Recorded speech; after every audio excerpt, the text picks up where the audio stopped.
Mohon perhatian, bel tanda masuk telah berbunyi. Kepada seluruh siswa untuk segera masuk kelasnya masing-masing. Bapak dan Ibu guru akan segera memasuki kelas. Selamat belajar, semoga mendapat ilmu yang bermanfaat. Terima kasih. Teman-temannya sudah ada di dalam? Iya, Bu.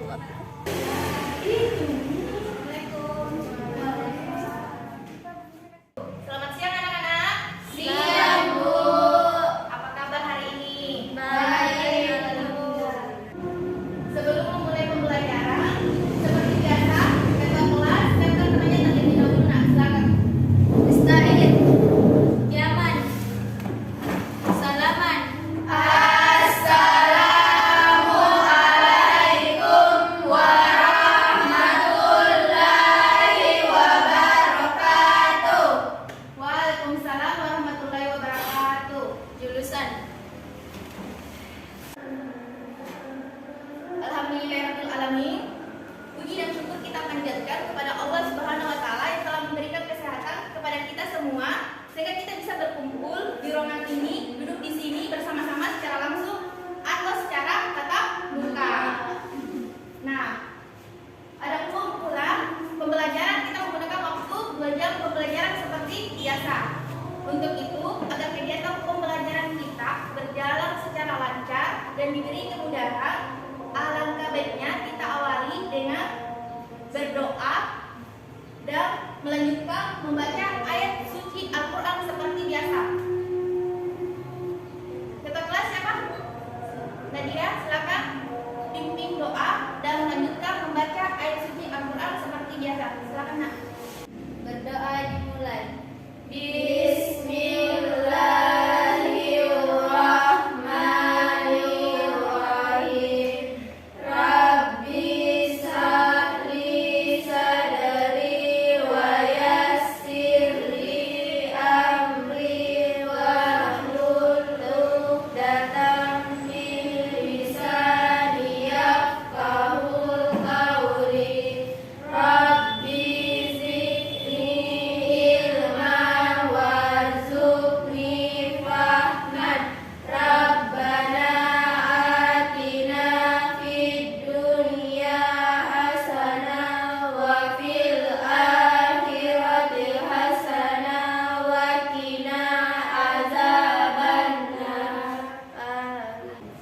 Alhamdulillahirabbil alamin. Kita tadi telah membacakan doa dan ayat suci Al-Quran dan semoga apa yang kita bacakan dapat menjadi jembatan bagi kita semua dan dapat diberi kelancaran oleh Allah Subhanahu wa taala agar kegiatan pembelajaran kita ini maksimal dan dapat bermanfaat bagi diri kalian semua dan bahkan bagi orang lain. Oke. Nah, untuk itu seperti biasa sebelum memasuki pembelajaran, Ibu akan terlebih dahulu mengecek absen. Oke? Sekretaris siapa? Siapa-siapa yang tidak hadir, Nak? Jadi, ada teman kita yang tidak bisa hadir dalam kegiatan pembelajaran ini dikarenakan sakit. Maka dari itu mari kita mendoakan semoga mereka diberi kesehatan sehingga bisa dapat berkumpul di ruangan ini dan dapat mengikuti kegiatan pembelajaran seperti biasa. Nah, untuk memasuki pembelajaran, Ibu harap yang ada di atas meja kalian, di depan kalian hanyalah buku catatan, buku paket, dan alat tulis. Serta jika ada sampah di bawah meja kalian, pungut dan buang ke tempat sampah. Ambil buku paket, terus bagikan kepada teman-temannya, Nak.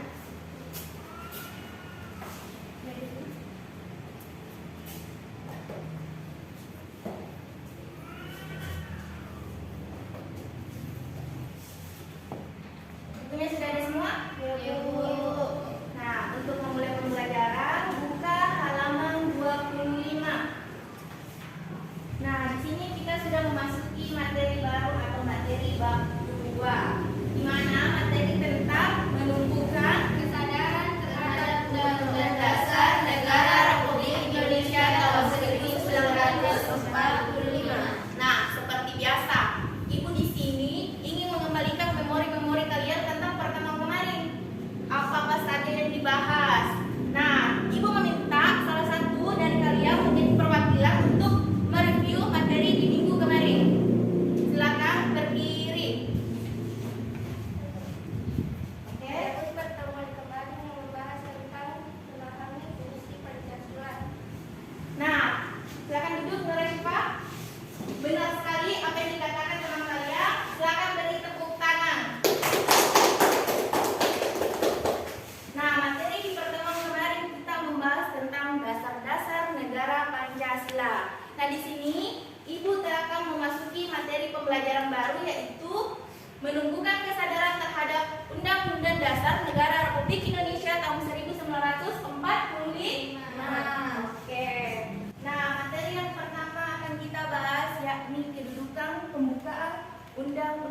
Dasar Negara Republik Indonesia tahun 1945.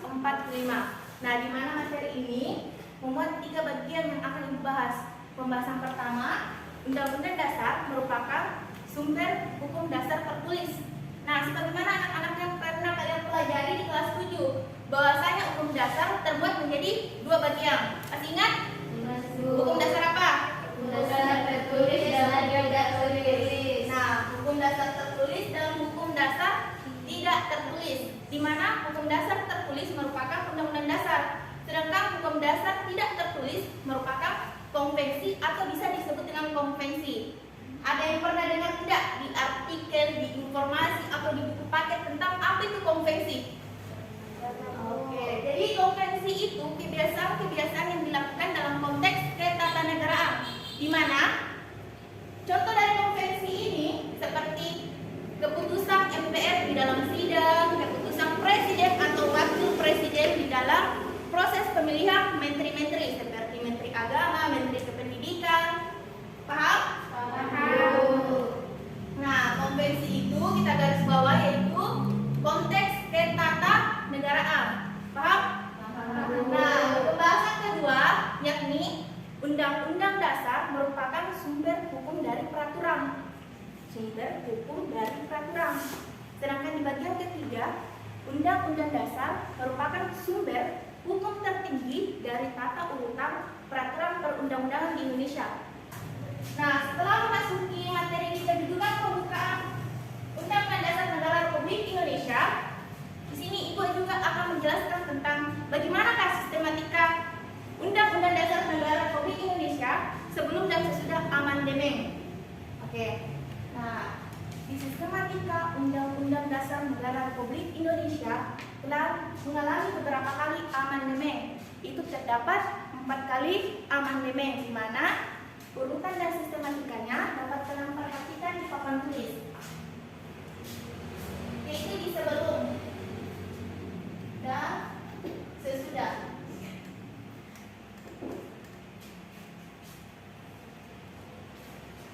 Nah, di tata urutan serta sistematikanya Undang-Undang Dasar di sebelum dan sesudah itu berbeda.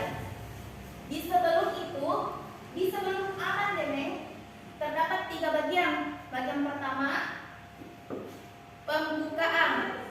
Bagian kedua, batang tubuh dan pasal-pasal.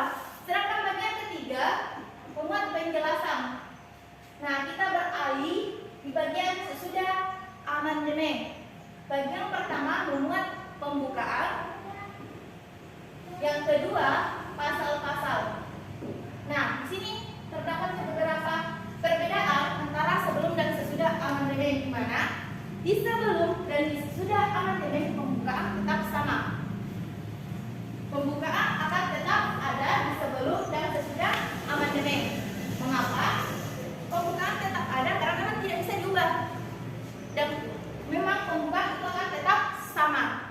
Sedangkan di bagian sebelum, batang tubuh dan pasal-pasal serta penjelasan, bahwasanya di bagian kedua dan bagian ketiga di sebelum amandemen, batang tubuh dan pasal-pasal itu serta penjelasan dipisahkan, berbeda dengan sesudah amandemen, di mana sesudah amandemen pasal-pasalnya serta penjelasannya sudah termuat di dalam pasal-pasal itu sendiri. Paham?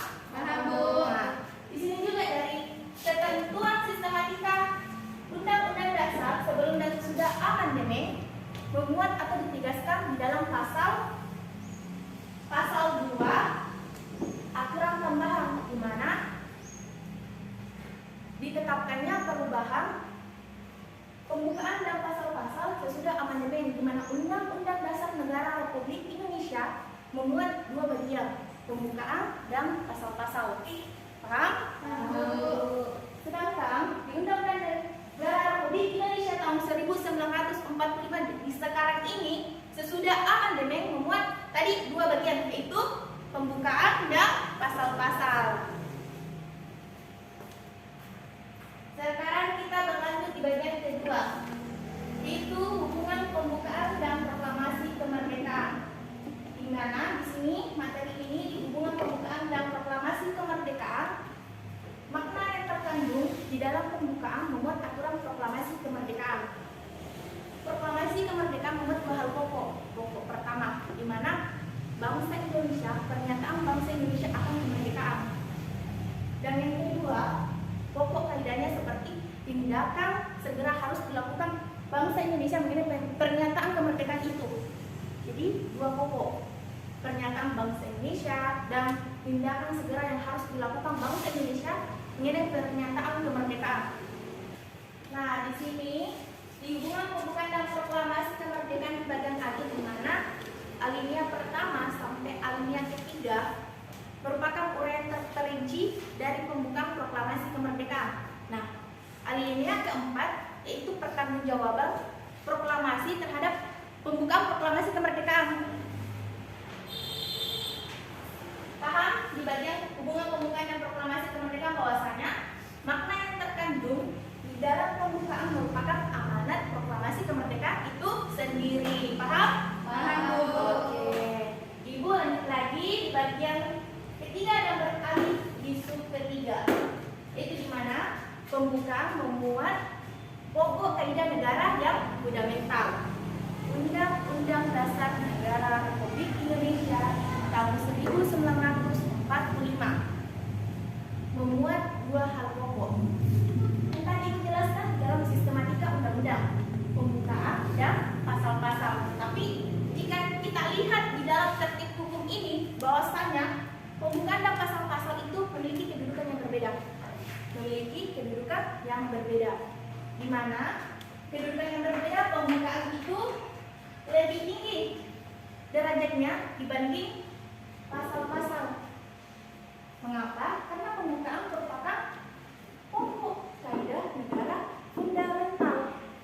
Nah, maka dari itu pembukaan memiliki kedudukan lebih tinggi karena memuat pokok kaidah negara yang fundamental.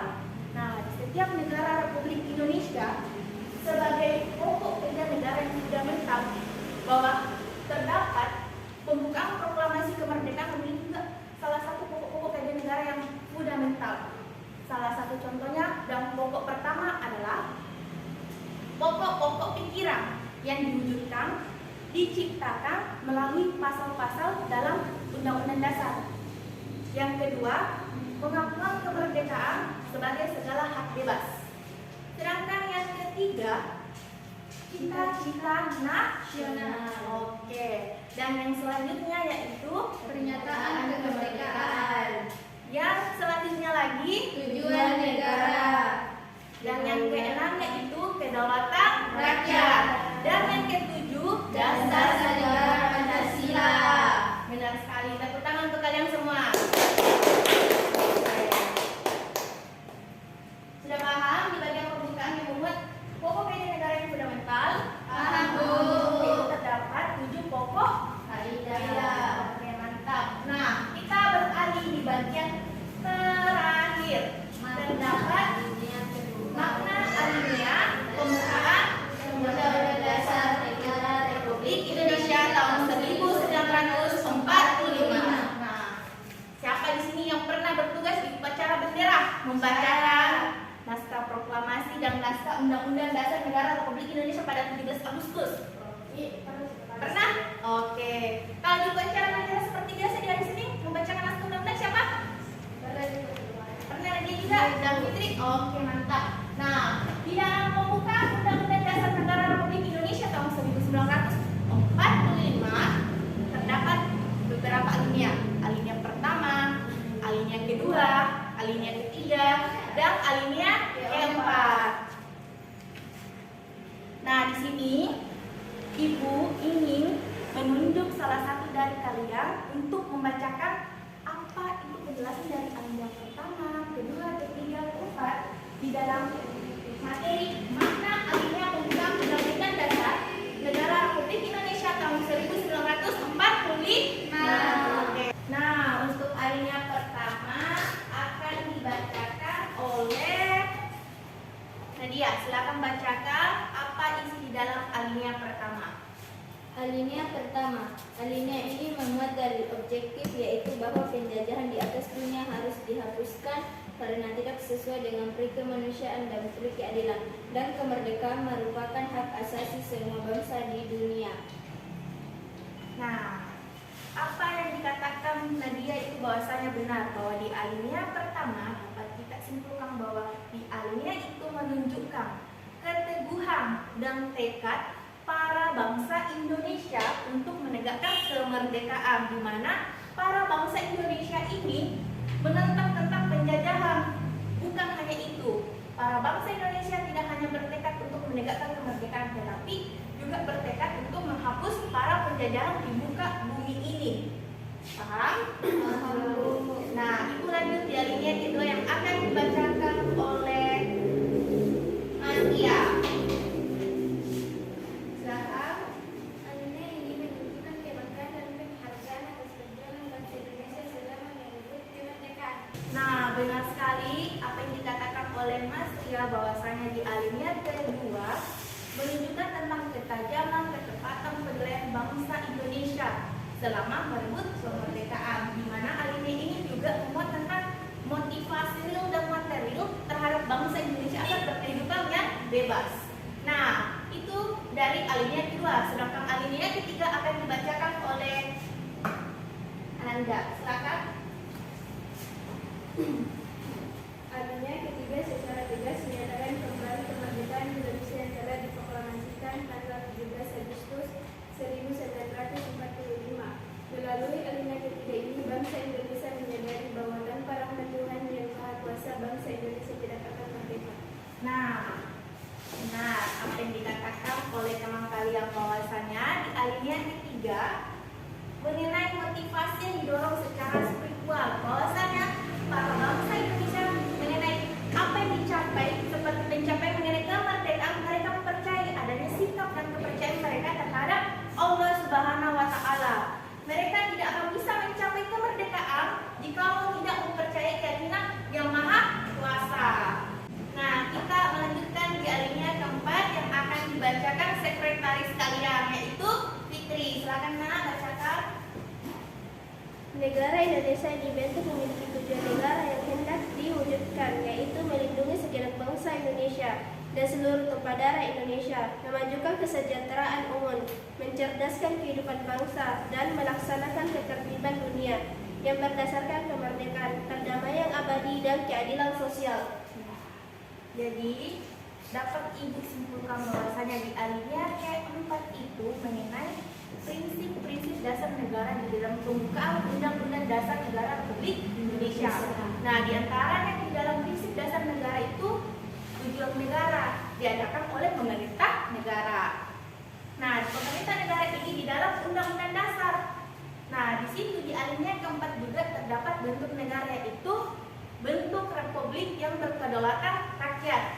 Nah, di sini juga di alinea keempat seperti apa yang kita pelajari di minggu kemarin, yaitu adanya dasar negara Pancasila.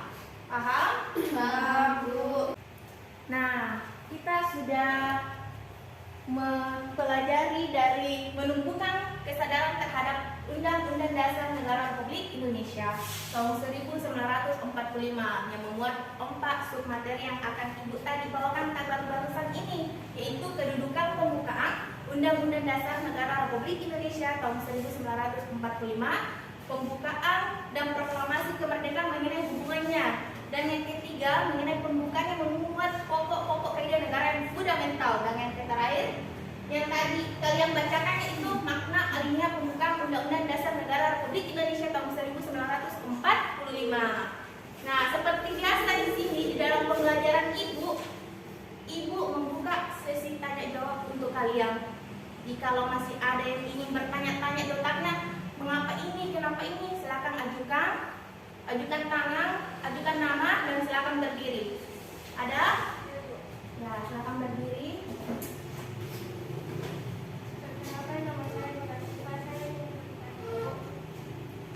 Di dalam sistematika, mengapa pembukaan tidak diubah di bagian sebelum dan sesudah amandemen? Oke. Nah, pertanyaan dari teman kalian itu, mengapa sistematika di Undang-Undang Dasar di bagian pembukaan itu sebelum dan sesudah amandemen itu tidak diubah? Seperti yang Ibu tadi jelaskan bahwasanya di bagian sebelum dan sesudah amandemen pembukaan akan tetap ada atau akan tetap sama dan tidak bisa diubah. Mengapa? Karena sama halnya jika kita mengubah pembukaan di sebelum dan di sesudah amandemen, sama halnya kita mengganti negara Indonesia atau menghapus negara Indonesia. Jadi itu, jika kita mengubah undang-undang, sama halnya kita membuat undang-undang baru atau membuat pembukaan baru. Jadi artinya jika kita mengubah pembukaan itu di sebelum dan sesudah amandemen, berarti kita mengganti negara Indonesia dan menghapus negara Indonesia. Paham Bu Rasyifa?